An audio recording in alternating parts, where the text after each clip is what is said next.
Hi everyone, जैसा कि आपने लास्ट वीडियो में देखा होगा कि मैंने आपको सारे टैपिंग के बेनिफिट्स है वो आपको समझाए थे। अब इसमें मैं आप लोगों को समझाने वाली हूँ कि एक्यूप्रेशर पॉइंट्स क्या क्या होते हैं, को अपन प्रेस कर सकते हैं। तो फर्स्ट इज स्थपनी मर्म, यानी कि इसको स्थपनी मर्म कहा जाता है। दोनों भौहों के बीच का बिंदु। जिस भी व्यक्ति को सिर दर्द, हेडेक, परेशान रहता है वो व्यक्ति, वो इसको हल्के हाथ से भी प्रेस आउट करेगा ना तो उसको बहुत रिलीफ मिलेगा। दूसरा है अधिपति मर्म, विच इज सर के ऊपर की जो ये चोटी होती है ना, ये वाला हिस्सा। अपन हल्के हाथ से इसको ऐसे प्रेस आउट करते हैं तो अपनी याददाश्त और मस्तिष्क में भी सुधार होता है, और जो तुम जैसे लोगों को दिमाग कम चलाने की बीमारी है वो भी इसमें खत्म हो जाती है। थर्ड इज मन्यमूल मर्म, ये गर्दन के पीछे वाला हिस्सा। अपनी गर्दन के पीछे नसों का एक पूरा झुंड रहता है।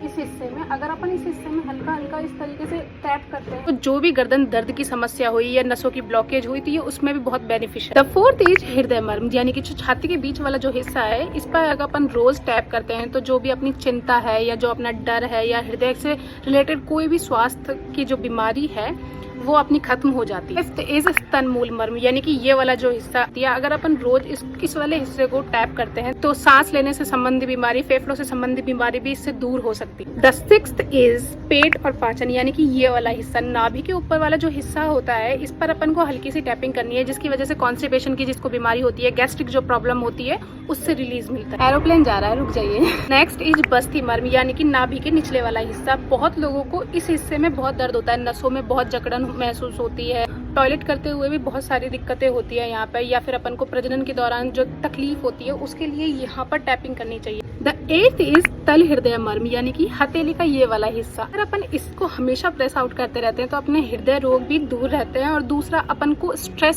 से रिलीज मिलता है यहाँ से प्रेस करने से। द नाइन्थ इज मणिबद्ध मर्म, ये जो हथेली का ये वाला जो हिस्सा है, नर्वस सिस्टम जुड़ा रहता है, और दूसरा ब्लड फ्लो के लिए भी ये बहुत बेनिफिशियल है। अगर अपन इस वाले हिस्से टैप करते हैं तो अपना ब्लड फ्लो भी सही रहेगा और दूसरा अपना नर्वस सिस्टम भी सही रहेगा। नाइन्थ इज पैर के तलवे के बीच, यानी कि अपना ये वाला जो हिस्सा होता है, इसको अपन को हमेशा इस तरीके से प्रेस आउट करना है। इतनी भी थकान हो रही है अपन को, या फिर अपने यहाँ पर जो दर्द होता है, पिंडियों में जो दर्द होता है, उससे आराम मिलता है इसमें। लास्ट इज गुल्फ मर्म, यानी कि टकना, जो पैर का हिस्सा होता है, इसको अपन को दबाना होता है। जोड़ होते हैं ना, वो इससे स्ट्रॉन्ग बनते हैं। अपना जो नियंत्रण है यानी कि संतुलन है वो बना रहता है इससे एक स्ट्रेट वे में। आप इसको डेली बेसिस पे अगर करना चाहते हैं तो आप यहाँ से शुरू करें, इस हिस्से से, और फिर इस हिस्से तक आए। सबसे इम्पोर्टेंट तो आपका शरीर सही रहेगा, दूसरे जितने भी शरीर में टॉक्सिन जमा है वो खत्म हो जाएंगे, तीसरा आपकी स्ट्रेस से रिलीज मिलेगा, चौथा आपका बॉडी पेन नहीं करेगी, पांचवा कॉन्स्टिपेशन सही रहेगा जिस भी व्यक्ति को कॉन्स्टिपेशन रहता है, और